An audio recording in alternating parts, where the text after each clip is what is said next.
you're a huge believer in financial literacy for ordinary Americans out there. Again, there are people here that work in a diner like this, that work in restaurants all throughout this region, all throughout the country, that are going to benefit from this no tax on tips thing, and no tax on overtime and other parts of the president's agenda. What would be your advice to them to do with the what should they do with the money that they're going to get as a result of this? Well, Matt, you and I have talked about it. Is a lot of them really got schmeisted under the Biden administration. I mean, it was a wipeout for the bottom 50% of wage earners. So, hey, how are you? Nice to see you. Thank you. Nice having you. Yeah. First thing would be, if you have any high-cost debt, pay that down. That's the best thing to do, and then you could start thinking about a rainy day fund or saving up or creating a cash cushion. So can you put it in real world terms for us? What do you think the average person's out there going to get extra every year that they were giving to the federal government before President Trump and you in the Republican Congress delivered this no tax on tips, no tax on overtime? Again, the main thing is to reward work.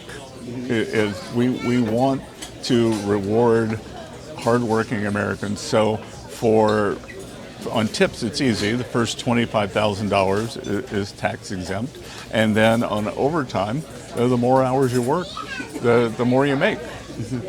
So you've also talked about this blue collar boom, right? Like where blue collar workers, again, waitresses, hairdressers, construction workers, etc. They're doing better now. I think you've always said your line is Wall Street had its turn. It's time for Main Street to have their turn. Yeah. So and I want to stress. I call it parallel prosperity. It's not mutually exclusive. It's just time for Main Street to do well again too. And there does need to be some catch up here. And what we saw under President Trump's first term was working Americans did better than the top 10%. So the bottom 50% of households saw a bigger increase in household net worth than the top 10% did. Hourly workers did better than supervisory workers, and we're going to bring that back.